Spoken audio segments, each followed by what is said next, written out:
જય શ્રી કૃષ્ણ પ્રિય દર્શક મિત્રો, મારી આ યુટ્યુબ ચેનલ શ્રી હરિભક્તિ રસમાં તમારા બધાનું હાર્દિક સ્વાગત છે. આજના વિડીયોમાં આપણે વરુથીની એકાદશીની કથા શ્રવણ કરીશું. આના આગળના વિડીયોમાં આપણે વરુથીની એકાદશી કયા દિવસે છે, મહત્ત્વ શું છે, આ દિવસે શું કરવું શું ન કરવું, કયા ઉપાયો કરવા, મુહૂર્ત કયા કયા છે, એ બધું જ આપણે શ્રવણ કર્યું છે. જો એ વિડીયો તમે ન જોયો હોય તો આ વિડીયોના અંતમાં હું એ વિડીયો આપી દઈશ. એના પર ક્લિક કરી અને તમે એ વિડીયો પણ શ્રવણ કરી શકો છો. વ્રત કરીએ અને કથા શ્રવણ ન કરીએ તો પૂર્ણ ફળ મળતું નથી. તેથી જે લોકો વ્રત કરે છે તે લોકોએ આ કથા અવશ્ય શ્રવણ કરવી જોઈએ, અને જે લોકો વ્રત નથી કરતા તે લોકો પણ જો આ કથા શ્રવણ કરશે તો તેઓ પણ પુણ્યના ભાગીદાર થશે. વિડીયો પસંદ પડે તો વિડીયોને એક લાઇક આપી દેજો અને વિડીયોને જરૂરથી શેર કરજો. ચેનલ પર નવા છો તો ચેનલ શ્રી હરિભક્તિ રસને જરૂરથી સબસ્ક્રાઈબ કરી લેજો. બાજુમાં ઘંટીનું નિશાન આવે તો એના પર પણ જરૂરથી ક્લિક કરજો, જેથી મારા આવનારા બધા જ વિડીયોની તમને જાણકારી મળતી રહે. યુધિષ્ઠિરે પૂછ્યું, હે ભગવાન, ચૈત્ર માસના કૃષ્ણ પક્ષમાં કઈ એકાદશી આવે છે? કૃપા કરીને એનો મહિમા બતાવો. ભગવાન શ્રી કૃષ્ણ બોલ્યા, હે રાજન, ચૈત્ર માસના કૃષ્ણ પક્ષમાં આવતી એકાદશીને વરુથીની એકાદશી તરીકે ઓળખવામાં આવે છે. તે ઇન્દ્રલોક અને પરલોકમાં સૌભાગ્ય પ્રદાન કરનારી છે.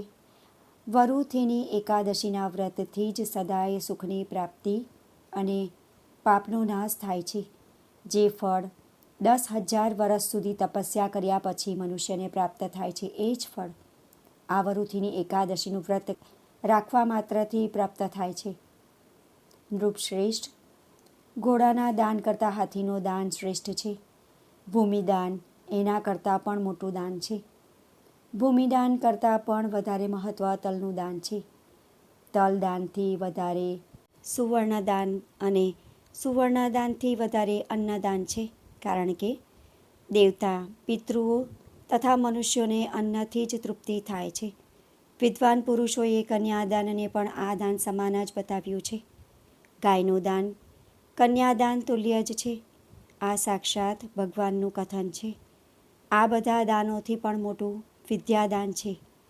મનુષ્યો વરુથીની એકાદશીનું વ્રત કરીને વિદ્યાદાનનું પણ ફળ પ્રાપ્ત કરી લે છે. જે લોકો પાપથી મોહિત થઈને કન્યાના ધનથી આજીવિકા ચલાવે છે તેઓ પુણ્યનો ક્ષય કરતા યાતનામય નરકમાં પડે છે. આથી સર્વ પ્રકારના પ્રયત્નો કરીને કન્યા ધનથી બચવું જોઈએ. એને પોતાના કામમાં ન લેવું જોઈએ. જેઓ પોતાની શક્તિ પ્રમાણે પોતાની કન્યાને આભૂષણોથી વિભૂષિત કરીને પવિત્ર ભાવથી કન્યાનું દાન કરે છે, એમના પુણ્યની સંખ્યા બતાવવામાં ચિત્રગુપ્ત પણ અસમર્થ છે. વરુથીની એકાદશી કરીને પણ મનુષ્યો એના જેવું જ ફળ પ્રાપ્ત કરી શકે છે. હે રાજન, રાત્રે જાગરણ કરીને જે ભગવાન કાનુડાનું પૂજન કરે છે એ બધા પાપોથી મુક્ત થઈને પરમ ગતિને પ્રાપ્ત થાય છે. આથી પાપભીરુ મનુષ્યોએ પૂર્ણ પ્રયત્ન કરીને આ વ્રત કરવું જ જોઈએ. યમરાજથી ડરનારા મનુષ્યો આ વ્રત કરીને યમરાજના ભયથી મુક્ત બને છે. રાજન, આના વાંચનથી અને શ્રવણથી સહસ્ત્ર ગોદાનનું ફળ પ્રાપ્ત થાય છે, તથા મનુષ્ય બધા પાપોથી મુક્ત થઈને સ્વર્ગમાં પ્રતિષ્ઠિત થાય છે.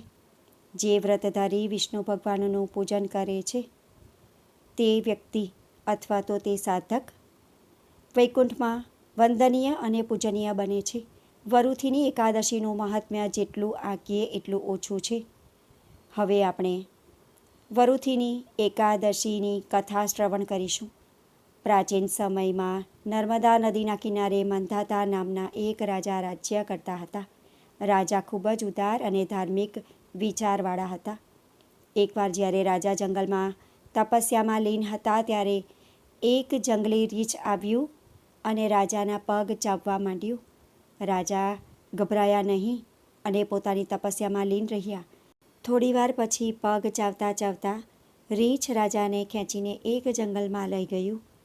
હવે રાજા ગભરાઈ ગયા પણ તપસ્યા અને ધર્મને કારણે ક્રોધ કે હિંસા ન કરતા રાજા ભગવાન શ્રી વિષ્ણુને પ્રાર્થના કરવા લાગ્યા.